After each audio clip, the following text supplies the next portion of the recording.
Answers in Genesis and Cedarville College present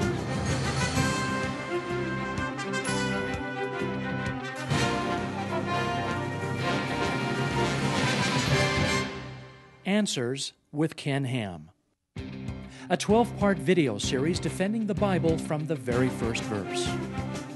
Today's question, how can we raise godly children? And now, Ken Ham. You know, the family is the first and most fundamental of all human institutions which God ordained in Scripture. The first and most fundamental. And we find out about the family when we go to Genesis. That's where we have the origin of marriage, of course. The first family, when God made Adam and God made Eve. In fact, the doctrine of marriage is founded right there in Genesis 1 to 11, as is every other doctrine ultimately. It's just a reminder that Genesis is foundational to all of our doctrines. What I want to do in this particular session is to show you that when we start from Genesis, believing Genesis is literal history, and understanding that all our doctrine is founded in Genesis, now let's apply that practically. Let's apply it in the area of marriage, in the area of the family. I have a question for you. What's one of the primary importances of marriage anyway? One of the primary importances of marriage. You know, in Malachi 2:15, the prophet asked the question, why did God make two one? You know his answer? Because he sought a godly offspring from your union. You know what the family is all about?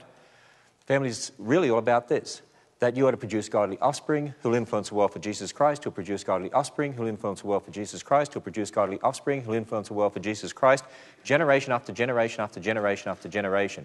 Of course, if you don't train up the next generation in the things of the Lord, then what happens? Then you lose it from that generation. You're going to lose it from subsequent generations. Very hard to regain once you've lost it from a generation.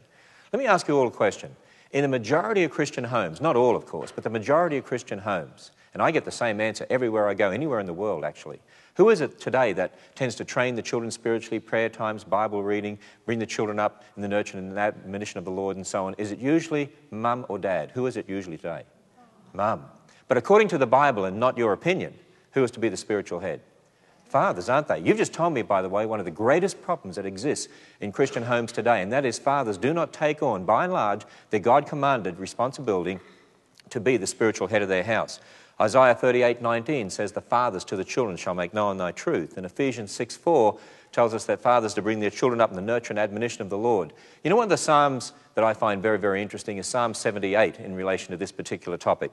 Because in Psalm 78, we read this, fathers teach your children so they'll not forget to teach their children. Fathers teach your children. Fathers teach your children. Fathers teach your children so they'll not forget to teach their children.